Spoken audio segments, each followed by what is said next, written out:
Welcome to How to Cook That. I'm Ann Reardon, and in this episode we're looking at why Pyrex is exploding. You just shot it right through the oven, bud! Her new Pyrex dish exploded. The casserole came to the table, it was sitting there, and all of a sudden, glass everywhere. Pyrex dish exploded. Glass, as you can see, went everywhere. Out of nowhere, their baking dish shattered. Reports of exploding cookware. Pyrex glass has been around for more than 100 years. That was developed by Corning Incorporated first as a railway lantern glass because of its ability to really withstand changes in temperature quite a bit. And through a happy accident, it was discovered that it could be a fabulous bakeware. Corning registered a patent for this borosilicate glass recipe all the way back in 1915, and they used that in their bakeware products all the way up to about the 50s, where they started experimenting with some of their products using tempered soda lime glass instead. Fast forward to today, and now all of the Pyrex dishes are made from tempered soda lime, except that is in France. Just to confuse things, they sold the right to use the Pyrex name to another company there, and they still use the borosilicate glass. I went to the shops and bought this Pyrex. It says made in France, extreme resistance, borosilicate Pyrex. And at the same store on the same day, I bought this Pyrex made in the USA. And if I turn it over, it says avoid extreme temperature changes. It doesn't mention anywhere on the label what type of glass it's made from, but we know from the website that it's made from tempered soda lime glass. So why does the type of glass even matter? Well, as you know, normal glass is by nature fragile and it can't handle changes in temperature that are sudden, and if you knock it, it is going to shatter into sharp shards that will cut you if you touch the edge of them. Now, by comparison, borosilicate glass can handle sudden changes in temperature. It's a type of glass that is still used in labware, in beakers and flasks, so they can go over a Bunsen burner flame without shattering. But it is still fragile. If you drop it or knock it, it will still break. If we compare that to the heat-tempered soda lime glass that Pyrex is now using, that is a lot more resistant to breaks and knocks, and if you do break it, it's supposed to break into lots of little cubes of glass, so it's less likely to stab into someone, which sounds ideal for kitchenware. But the downside is that the tempered soda lime glass is not as tolerant as the borosilicate is of sudden changes in temperature. To show you what I mean, I'm going to demonstrate, but do not do this at home. It's going against the manufacturer's recommendations of how to use this product. I'm going to put both of the dishes in the oven at 220 degrees C for 15 minutes and then put it into cold water. Let's start with the one made in France, which is the borosilicate glass.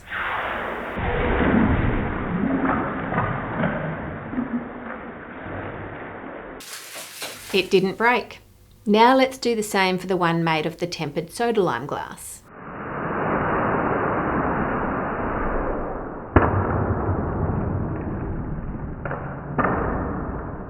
It can't handle the sudden change in heat, so it shatters.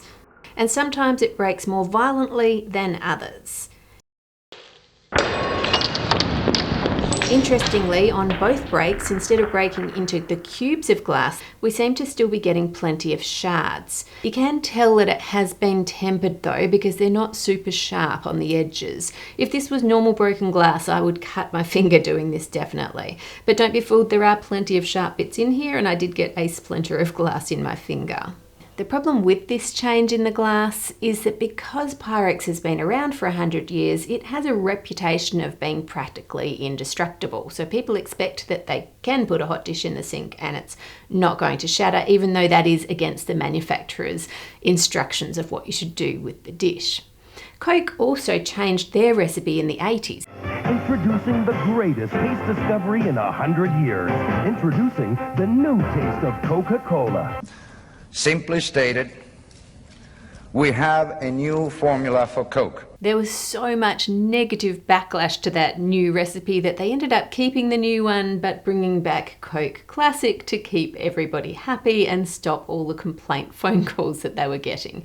But unlike Coke, I couldn't find any public announcement for Pyrex changing the recipe for their glass, and it wasn't something that was obvious to consumers until their dishes started breaking. ConsumerAffairs.com back in 2008 said they had received 300 complaints about Pyrex glass shattering. And in the US, 120 people are hospitalised each year from injuries from glass bakeware breaking. To be fair, that is not just from Pyrex, that is from all glass bakeware manufacturers. It's not broken down by brand. Now, Pyrex's response to this was, the reports of explosions comprise an extremely small percentage of the 370 million Pyrex dishes on the market and are often the result of the consumer failing to follow the instructions or of a consumer mistaking a competitor's product for a Pyrex dish. The instructions on the soda lime Pyrex do say to avoid extreme temperature changes, and if you flip it over and look at the paper that came with it on the inside, it says do not use on the stovetop, under a broiler, in a toaster oven, or place over an oven vent or pilot light. But even the borosilicate one from France says do not use on top of the stove, hot dishes, on cold wet surfaces, cold liquids in hot dishes, scouring pads or abrasive pads, or items that have been chipped. But who reads the instructions for a baking dish, particularly when it's a brand that you've been using for years and you know what it can handle and how you can use it, and in your mind it might be indestructible and you don't know anything has changed about it. I also found this video with some extra rules that weren't on the label. Always allow the oven to preheat before placing glass bakeware in the oven. Always cover the bottom of the glass bakeware dish with liquid before cooking meats or vegetables. Never put glass bakeware directly on a burner or under a broiler. Always place any hot bakeware on a dry cloth pot holder or towel, never on top of the stove, on a metal trivet, on a damp towel, or directly on a cold counter or in a sink. I use Pyrex and I was not aware of those rules. And by the look of this recipe video that they themselves put up a few years ago, it seems that they don't know the rules either. They're putting meat in the oven without any liquid in the bottom of the pan. Now, you're probably wondering, if you have Pyrex in your cupboard, do you have the borosilicate or the soda lime? And I'm assuming you didn't keep the instructions. So let's have a look at a few of the theories to tell which is which. They are using the exact same brand name with just slightly different logos, and it's up to you to know which is the good one and which one will explode in your oven. If the logo is in uppercase letters, it is much safer than the lowercase letters. Despite there being a great many number of videos telling you that you can check your Pyrex based on whether it has a lowercase or uppercase logo, according to Wikipedia, the brand used both of these logos interchangeably on both soda lime glass and borosilicate glass. However, the problem comes in when I tried to verify the source that Wikipedia used for that. It sends me to the Corning Museum of Glass Frequently Asked Question page, but even when I use Wayback Machine to go on the date that they said they sourced it, I can't find that information on the page. So I'm not sure if they sent in a question directly and got an answer or what's going on there, but I can't verify either of those, so I don't know if you can trust that as a method or not. The next method that I read was someone said that you could tell by shining a black light on it and that the borosilicate would shine differently. So let's test that out. I've got a range of Pyrex here and none of it seems to be noticeably shining under black light. There is a type of glass that will fluoresce under black light, but that's not Pyrex. This glass contains uranium, and even under normal light you can see that it's green. Glass like this hasn't been made since the 1940s and it's not recommended for normal use. So that doesn't help. What's the next theory for telling what type of glass it is? You see there's like a bit of a blue hue to this and a bit of a yellow hue. The new stuff, lowercase, soda lime glass. All capital fonts, the oldie goldie stuff, borosilicate glass. So can we tell from the colour of the glass? Well, if we look at these two bowls side by side, the colour difference is really quite distinct. One is grey and the other one is bright aqua. And if we look at the logos, they both have Pyrex written in lowercase, so that doesn't really explain why there's that much difference. If we look at the two new ones side by side, the one we know is borosilicate is not golden at all. It's a pale grey blue. And this one that we know is soda lime is indeed an aquary green colour. All of these ones have an uppercase Pyrex logo, and as you can see there is a big colour range, including this one which is very, very clear, and all the rest are all different colours. This is caused by what other minerals are in the glass. If you have any iron oxide in the sand that was used to make the glass, it will give borosilicate a slight greeny hue, and that doesn't make it any less heat resistant than if it was totally clear. We could test them using heat, but I wouldn't recommend that you do that at home. But let me run some tests for you to see if we can get any clarity on the colour and the logo situation. First up, the yellow tinged capital letter Pyrex. Drop the hot dish into the cold water. And this one could not stand the heat. Now, to add to the confusion, this is a ghee Pyrex, which was sold in Australia from the 1930s to the 70s and was not from the Corning brand at all. But it does at least answer the question for us that the golden colour does not mean that it can withstand thermal shock, and it does not mean that it's made from borosilicate. Next, this pretty pie dish with a bluey greeny hue and Pyrex written in capital letters. It says made in England, and ones with this stamp are made by Corning. They purchased an English glass manufacturer in the 70s and used this stamp. And that one is fine. So we've learnt that you definitely can't just look for golden colours. Next, my favourite fluted pie dish with lowercase Pyrex.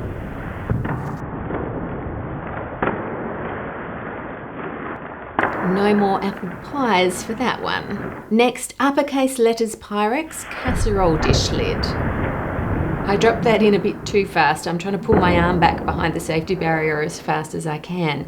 But I want you to listen to the difference in the breaking sound on this one. There is one crack and then nothing.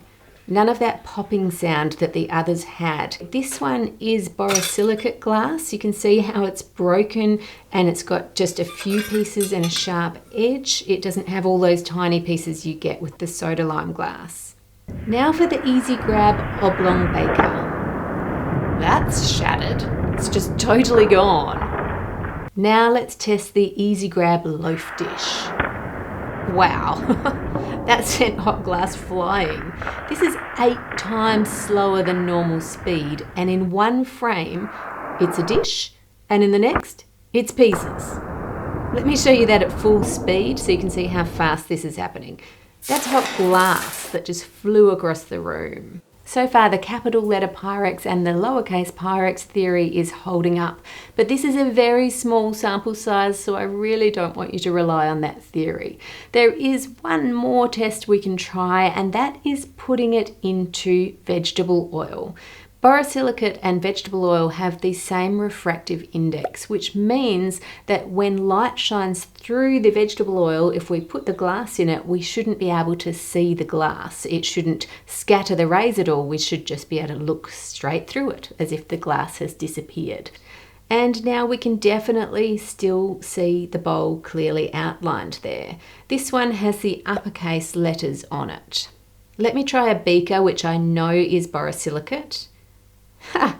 That's pretty cool. It's like a magic trick. It's just completely disappeared. What?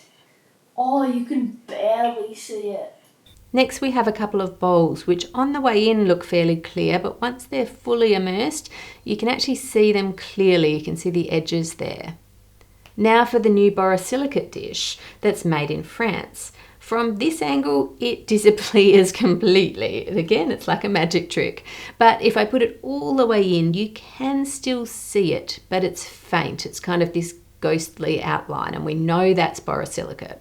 This dish has nearly no colour to it at all, so perhaps only the totally clear borosilicate is going to disappear completely in the oil. The other ones are still going to show up. This is the one that's made in England and it is still slightly visible.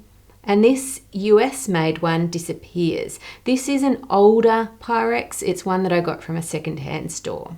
And this is a bowl that has an uppercase Pyrex logo, and this is a lowercase Pyrex jug. The soda lime glass seems to have a very clear double outline with some shadowing, while the borosilicate seems to either disappear altogether, or if it's got some colour to it, you can see sort of a ghostly outline with no shadowing. The Corning website does say that in the US, Pyrex bakeware has been made consistently from soda lime glass for several decades. So that means if you've bought your dish new in the last 30 years, it is soda lime glass, not borosilicate. That doesn't mean you need to get rid of it. They are still good bakeware and glassware. You just need to be aware that they're not borosilicate, so you need to be a bit more cautious in how you use it and careful not to shock it. Last month, the maker of Pyrex in the US filed for Chapter 11 bankruptcy protection. They said that rising interest rates has put them under financial pressure. Now, Chapter 11 bankruptcy protection doesn't mean that they are bankrupt. It means that they kind of can keep operating while they restructure their debts and try and sell some stuff or work some stuff out to lower their debts essentially and pay off some of their creditors. So I hope that they can get through this and keep going. I would be interested to see how the makers of Pyrex in France are doing. The fact that I can buy French Pyrex here in Australia means that I think there's consumer demand for the borosilicate glass instead of the soda lime glass in the bakeware. It seems a little safer to use, and certainly some much clearer labelling on a product that otherwise looks identical would be greatly appreciated. With thanks to my patrons for your amazing support that allows me to do all this research and experiments for you each week. Don't forget to go to the Holzken website, the link is below, and you can use the code COOKTHAT15 to get 15% off. Make it a great week by being kind to others, and I'll see you on Friday.